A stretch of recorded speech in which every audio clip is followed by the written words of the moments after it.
Good morning everybody and welcome back to a brand new video. Now, I've been gone for a week and in that time there's been a ton of new information on Group Ironman. Honestly, Group Ironman is something I've overlooked for a while now, but with the release date hopefully quickly approaching, there are a lot more things to Group Ironman than I initially thought, some good, some actually kind of controversial. So today I'm going to be covering everything we know about Group Ironman so far. So if you want to learn about Group Ironman, this is going to be a great video to do so. Thanks for watching as always guys. If you enjoyed this video, always appreciate a like on it. It really does help my video get recommended to other people. So definitely the easiest way to support me. Anyway guys, let's get started. So let's start off here at the very top. What exactly is Group Ironman for those who don't know much about it? Well, simply put, Group Ironman is going to be an upcoming new game mode for old school RuneScape that should be coming out in autumn of 2021. Group Ironman is similar to a regular Ironman account in a lot of ways. It shares a lot of the same rules and restrictions. The main difference is you are able to play with a group of 2 to 5 players. Players are within your group, you are able to interact with them. That means you can trade them, boss with them, go to their houses, share some storage to some extent, and have the Ironman game mode experience, but in a small group. Now, Group Ironman is a completely separate game mode, which means you need to make a specific Group Ironman account, which means you cannot use an existing high-level Ironman, or even a mid-level Ironman for that matter. You need to specifically make a Group Ironman account. This is most likely for integrity's sake, as well as just making it a lot cleaner, and giving everyone a fresh start. Now, similar to other Ironman game modes, you're going to get a unique armor set. To distinguish yourself from others, another interesting distinction about the armor is that it will display the group size that you're in, somewhere from 2 to 5, all with Roman numerals. Now, one of the big draws for Group Ironman is doing combat with your group, stuff like raids or high-level bosses, as well as being able to trade items within the group. Now, in combat, Group Ironman are pretty much the exact same as regular Ironman accounts. To an outsider, that means if a main account has damaged a monster that an Ironman is fighting, the Ironman or Group Ironman will not get the drop. However, if only Group Ironman within your group has damaged the monster you're fighting, the drop will go to the member who dealt the most damage, similar to a main account. Now, for group content and raids, Group Ironman are able to invite other players to do it with, and all the normal Ironman restrictions will apply to that content. Now, one really exciting addition with Group Ironman is going to be player-owned houses.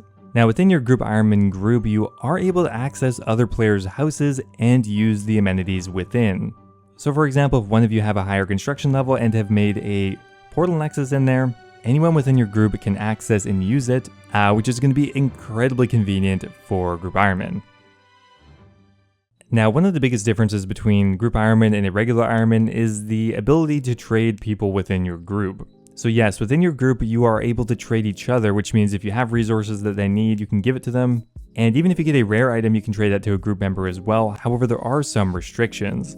Now this leads into one of the more controversial parts of the entire new Group Ironman update, and it really comes down to high scores, competitiveness, and just really the overall integrity of the entire system. Some players think that Group Ironman should simply just be a fun game mode to play with your friends, and high scores and integrity shouldn't really matter that much. Just let's have fun and play the game mode. On the flip side, some players think that this game mode should be treated legitimately like any of the other ones, and the competitive integrity should remain.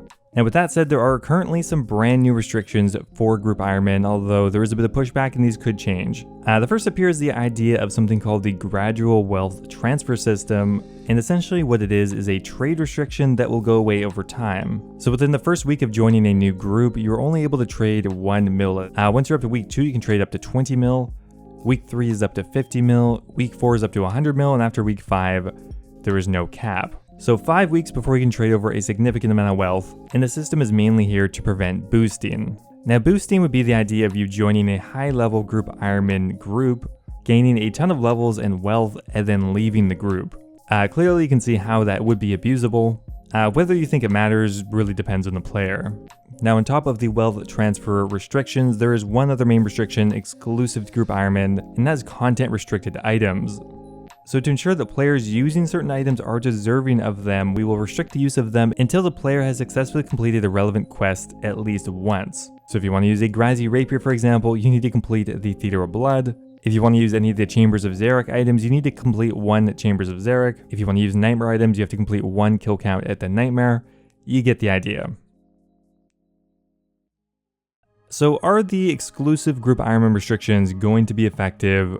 It's hard to say. In the past, restrictions like this have only usually been partially effective or not at all. Most likely, players will find a way around this, either by just waiting 5 weeks to be able to transfer a significant amount of wealth over, or other workarounds. So really it comes down to whether you think it's worth having these inconveniences to try to prevent boosting. Now within the group Ironman game mode, there is one additional distinction called Prestige. Now Prestige status will apply to any group Ironman group that has remained the same after formation.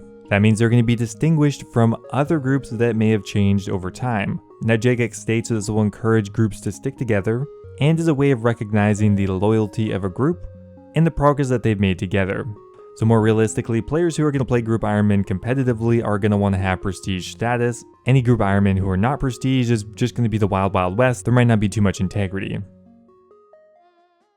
Now one of the biggest reveals with the group Ironman dev blog is hardcore group Ironman. Now when you make a regular hardcore Ironman, you get 1 life. However, hardcore group Ironman works a little bit differently. A hardcore Ironman group begins with the number of lives equal to the number of players in the group at the time of formation. So if you have 5 people in the group when you start, you get 5 lives. Anybody dying within the group will lose a life. So if you have a 5-member group, a singular player could theoretically die 4 times and still be considered a hardcore group Ironman, although they're kind of being carried by their other members. Now once you lose all of your lives, your hardcore group Ironman status will be revoked and you'll just become a regular group Ironman. So you're gonna have to have a fair bit of trust in your other members. Now for hardcore group Ironman, you're not able to accept new members into the group. You have to go forward with your initial members. So all hardcore Ironman groups are gonna be Prestige by default. Now one other giant difference between a regular hardcore Ironman account and a group hardcore Ironman account is how they will interact with dangerous content. Now within RuneScape, there are certain areas that are safe even to hardcore Ironman. There are certain safe deaths within PVM, for example, Chambers of Xeric, completely safe for hardcore Ironman to die in, fight caves, the Inferno, pest control, stuff like that. Now I think Jagex has always regretted making it that way, so I think they're maybe looking for a fresh start with hardcore group Ironman, the ultimate challenge, nothing is safe, which would actually add a very big difference. Alright, so that is it for most of the broad concepts, all of the different variations of group Ironman, and the major pieces of content coming with it. However, let's get into a few more specifics on how exactly the groups are going to work, specifically how you will make a group, and if you have to leave a group. Now, first up here, with the addition of group Ironman, there's going to be a brand new island just a bit south of Tutorial Island called the Node. Now the Node is going to be a bit of a hub for group Ironman. It will include a bit of an extended tutorial, as well as will be the actual space that you make your group in. Now you can return to the Node at any time to recruit more players, but that has to be done here. That said, you can't go back to Tutorial Island, damn it. Now when you make a new account and make it a group Ironman, you have to have a group of at least 2 to head to the mainland as a group Ironman. Otherwise, it'll force you to pick another Ironman game mode, and you will be out of luck. To get back and forth between the Node, there's going to be a brand new portal within Lumbridge, so it should be pretty easy. Now before you head to the mainland, there will be also a bit of a tutorial where you're going to maybe fight some boars, mine some ores, and mores. Now for group Ironman, there's going to be a brand new panel within the social tab where you'll be able to manage your group. Now every group Ironman group will have a leader. By default, this is going to be whoever made the group. However, you are able to abdicate as a leader if you want to and give it to somebody else.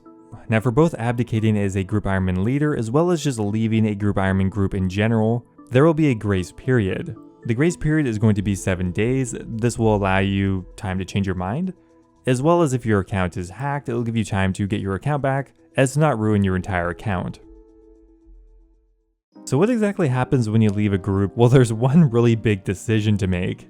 You can keep your group Ironman status. If you choose this, you're going to be placed in a new group where you are the leader. You're going to keep your levels, your stats, quests, variables, and untradeable items. However, tradable items are deleted, which means pretty well your entire bank is going to be deleted. Your other option is just to become a regular Ironman account. So you're going to lose your group Ironman status. However, you're going to keep all of your tradable items and everything else. So there's a significant penalty for leaving a group, so it's really going to pay to stick together. So anyway, that is all we know of group Ironman so far. There are definitely going to be a few more changes made to it, but that is the core game mode. So one of the biggest differences between this dev blog and what was pitched earlier is the competitive aspect of it. There are some serious restrictions to group Ironman to make it competitively viable, but those will have some serious implications on more casual players who just want to play it with the boys for fun, you know, whatever. So that's it for the update. Let me know what you guys think about it down below. I'm really curious to hear your opinion on it. Personally, I think group Ironman should mostly just be for fun. I think just keeping the prestige status alone will probably be enough. If there's only really one serious high scores, that being the prestige high scores, I think that's enough of an incentive to have players be competitive, because a lot of these restrictions seem very punishing. But of course, that is just my opinion. Thanks for watching, guys, as always, and I will see you next week on time with a regular scheduled weekly update. See you then.